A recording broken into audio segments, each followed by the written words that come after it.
ಪ್ರಥಮವಾಗಿ ಬ್ರಾಹ್ಮಣ ಸಮುದಾಯದ 200 ಮಹಾಜನರು ಇವರ ನಾಯಕ ಮಧುಸೂದನ್ ನೆಲೆಸಿ ವೈದ್ಯಕೀಯ ಶಿಕ್ಷಣವನ್ನು ಪಡೆಯುತ್ತಿದ್ದರು ಎಂದು ಇತಿಹಾಸಗಳಿವೆ ಸ್ನೇಹಿತರೆ. 17ನೇ ಶತಮಾನದಲ್ಲಿ ವಿಜಯಪುರದ 2ನೇ ಇಬ್ರಾಹಿಂ ಆದಿಲ್ ಶಾ ರಾಜನು ಸೌನೂರ್ ಮೂಲ ನವಾಬನಾದ ಅಬ್ದುಲ್ ರಹೀಂ ಖಾನ್ಗೆ 22 ಮೆಹಲುಗಳನ್ನು ನೀಡಿ ಬಂಕಾಪುರವನ್ನು ಕೊಟ್ಟನು. ನವಾಬ್ ಅಬ್ದುಲ್ ಮಜೀದ್ ಖಾನ್ 1730ರಿಂದ 1754ರಲ್ಲಿ ಸೌನೂರ್ ರಾಜ್ಯವು ಉತ್ತರ ಗಡಿ ಪಾಚಾಪುರದ ಬಿಳಿಗೇರಿಯವರೆಗೂ, ದಕ್ಷಿಣಕ್ಕೆ ಮಾಸೂರಿನಿಂದ ಹರಿಹರದವರೆಗೂ, ಪೂರ್ವಕ್ಕೆ ಕೊಪ್ಪಳದಿಂದ ಕನಕಗಿರಿವರೆಗೂ ಹಬ್ಬಿತ್ತು ಸ್ನೇಹಿತರೆ. ನೋಡಿದ ಬಳಿಕ ನಮಗೆ ಕಟ್ಟ ಕಡೆಯ ಕಾಡು ಒಂದೇ ಒಂದು ಪ್ರಶ್ನೆ, ಸೌನೂರ್ ನವಾಬ ಮಾಡಿದ್ದು ಸರಿನಾ? ಸ್ನೇಹಿತರೆ ಎಲ್ರಿಗೂ ನಮಸ್ಕಾರ. ವೀಕ್ಷಕರೇ, ಇವತ್ತಿನ ವಿಡಿಯೋದಲ್ಲಿ ಸೌನೂರ್ ಉಗಮದ ಬಗ್ಗೆ, ಅಂದರೆ ಸೌನೂರ್ ಪಟ್ಟಣ ಹೇಗೆ ಹುಟ್ಟುಕೊಂತು, ಸೌನೂರ್ ಮೊದಲು ಹೇಗಿತ್ತು, ಅದು ಅಭಿವೃದ್ಧಿ ಹೇಗಾಯಿತು ಅನ್ನೋದನ್ನು ವಿಡಿಯೋದಲ್ಲಿ ಒಂದೊಂದಾಗಿ ನೋಡ್ಕೊತ ಹೋಗೋಣ. ದಯವಿಟ್ಟು ವಿಡಿಯೋನ ಕೊನೆವರೆಗೂ ನೋಡಿ, ಆಗ ತಮಗೆ ಅರ್ಥ ಆಗುತ್ತೆ. ಪ್ರಿಯ ವೀಕ್ಷಕರೇ, ಹಾವೇರಿ ಜಿಲ್ಲೆಯ ಸೌನೂರ್ ಎಂಬ ಒಂದು ಸಣ್ಣ ಹಳ್ಳಿ, ಅದು ಪ್ರಾಚೀನ ಕಾಲದಲ್ಲಿ ಅರಣ್ಯ ಪ್ರದೇಶವಾಗಿತ್ತು. ಸುಮಾರು 9ನೇ ಶತಮಾನದವರೆಗೆ ಸೌನೂರಲ್ಲಿ ಮಾನವರ ಆಗಮದ ಯಾವುದೇ ದಾಖಲೆಗಳು ಹಾಗೂ ಶಾಸನಗಳು ದೊರೆತಿಲ್ಲ ಸ್ನೇಹಿತರೆ. 9 ಅಥವಾ 10ನೇ ಶತಮಾನದಲ್ಲಿ ಸುಮಾರು 200 ಜನರು ಬ್ರಾಹ್ಮಣರು ಮತ್ತು ಬ್ರಾಹ್ಮಣರ ನಾಯಕನಾದ ಮಧುಸೂದನ್ ಎಂಬುವನು ಬಂದು ಸೌನೂರಿಗೆ ಕಾಡಿನಲ್ಲಿ ಗುರುಕುಲ ಸ್ಥಾಪಿಸಿದರು. 1087ನೇ ಶಾಸನ ಹೇಳುತ್ತದೆ. ಇಲ್ಲಿ ಪ್ರಥಮವಾಗಿ ಬ್ರಾಹ್ಮಣ ಸಮುದಾಯದ 200 ಮಹಾಜನರು ಇವರ ನಾಯಕ ಮಧುಸೂದನ್ ನೆಲೆಸಿ ವೈದ್ಯಕೀಯ ಶಿಕ್ಷಣವನ್ನು ಪಡೆಯುತ್ತಿದ್ದರು ಎಂದು ಇತಿಹಾಸಗಳಿವೆ ಸ್ನೇಹಿತರೆ. ಹಾಗೆ ಬ್ರಾಹ್ಮಣರಲ್ಲಿ ಪ್ರಾಚೀನ ಕಾಲದಿಂದಲೂ ಅಗ್ರಹಾರಗಳು ಅಂದರೆ ಗುರುಕುಲಗಳು ಸ್ಥಾಪಿಸುವ ಸಂಸ್ಕೃತಿ ಇದೆ. ಹೀಗೆ ಸೌನೂರಿನ ಮೂಲವನ್ನು ಹೇಳುವ ಪ್ರಾಚೀನ 20 ಶಿಲಾಶಾಸನಗಳಿವೆ. ಆದರೆ ಸೌನೂರಿನ ಪ್ರಾಚೀನತೆ ಇಂದಿಗೂ ನಿಗೂಢವಾಗಿಯೇ ಉಳಿದಿದೆ ಸ್ನೇಹಿತರೆ. ಸೌನೂರ್ ಕಾಡಿನಲ್ಲೇ ಒಂದು ಸಣ್ಣ ಹಳ್ಳಿಯಾಗಿ ಪರಿವರ್ತನೆಯಾಯಿತು.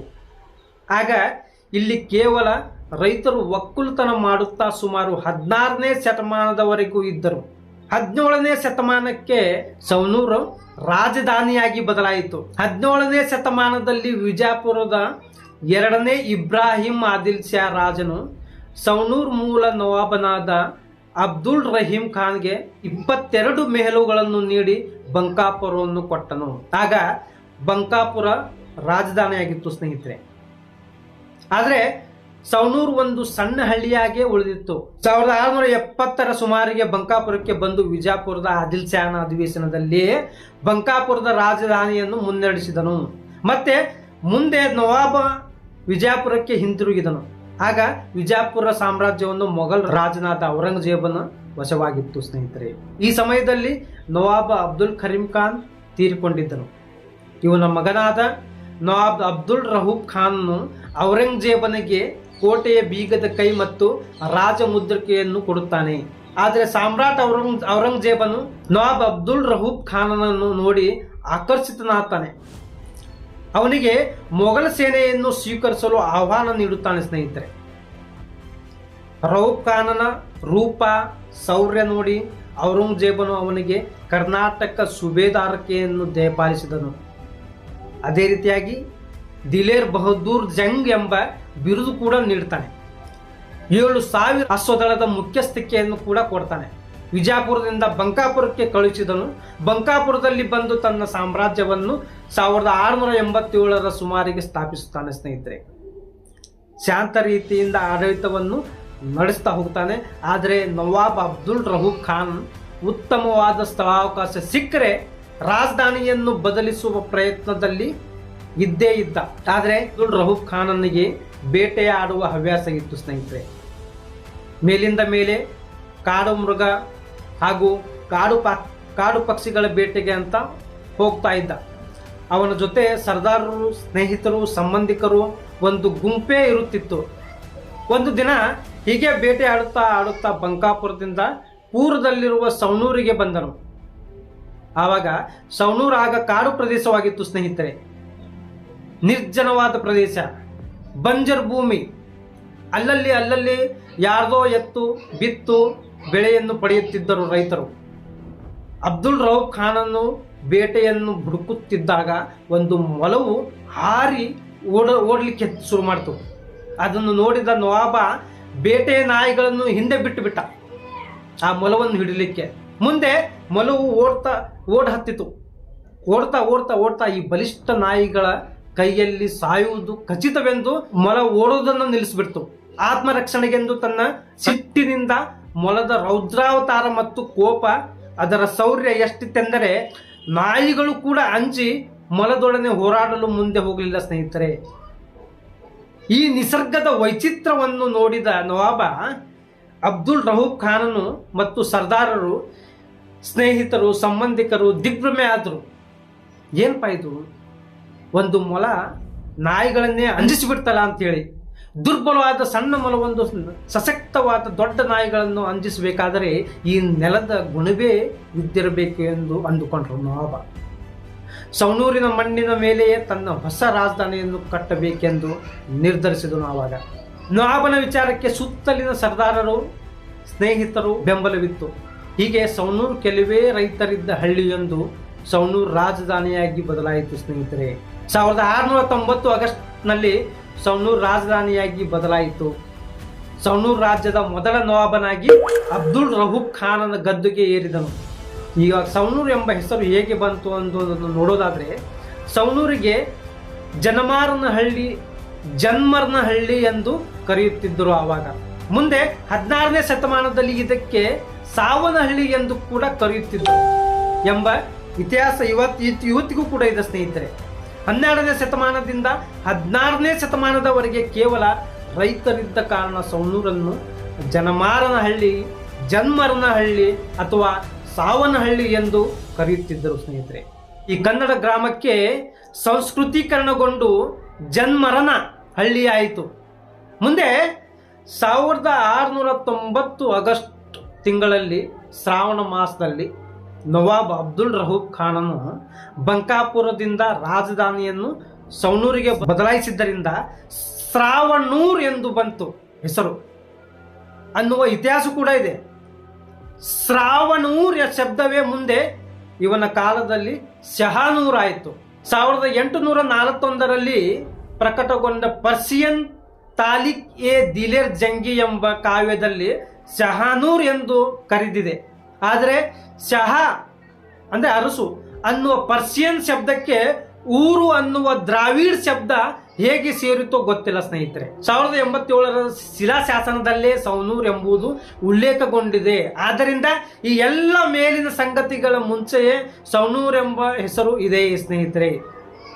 ನವಾಬ್ ಅಬ್ದುಲ್ ರೌಫ್ ಖಾನನು ಬಂಕಾಪುರದಲ್ಲಿಯೇ ಇದ್ದು ಕೆಲ ತಿಂಗಳುಗಳ ಕಾಲ ಹೊಸ ರಾಜಧಾನಿಯ ನೀಲಿನಕ್ಷೆಯನ್ನು ಸಿದ್ಧಪಡಿಸಿದನು. ತನ್ನ ಶುಭ ಮುಹೂರ್ತದಲ್ಲಿ ರಾಜಧಾನಿಯ ನಿರ್ಮಾಣ ಪ್ರಾರಂಭ ಮಾಡಿದನು ಸ್ನೇಹಿತರೆ. ಮೊದಲು ಕಟ್ಟಲು ಪ್ರಾರಂಭವಾದದ್ದು ದಲೇರ್ ಫೂಲ್ ಅಂದರೆ ಈಗಿನ ಲಸ್ಕರ್ ಬಜಾರ್. ಸವಣೂರಿನ ಈಗಿನ ಲಸ್ಕರ್ ಬಜಾರ್ ಅಂದರೆ ಸರ್ಕಾರಿ ಆಸ್ಪತ್ರೆ ಮುಂದಿನ ಓಣಿ ಮಯ್ಯಾನಿ ಓಣಿಯನ್ನು ಒಳಗೊಂಡಿತ್ತು ಇದು ಲಸ್ಕರ್ ಬಜಾರ್. ಈ ಲಸ್ಕರ್ ಬಜಾರ್ನಲ್ಲಿ ಜೀವನಾವಶ್ಯಕ ಪದಾರ್ಥಗಳನ್ನು ಹಾಗೂ ಔಷಧಗಳನ್ನು ದೊರೆಯುವಂತೆ ವ್ಯವಸ್ಥೆ ಮಾಡಿಕೊಂಡಿದ್ದರು ಸ್ನೇಹಿತರೆ. ಇದು ಸವಣೂರಿನ ಮೊದಲ ಮಾರುಕಟ್ಟೆ. ಸುಮಾರು 1690 ಇಸ್ವಿಯಲ್ಲಿ.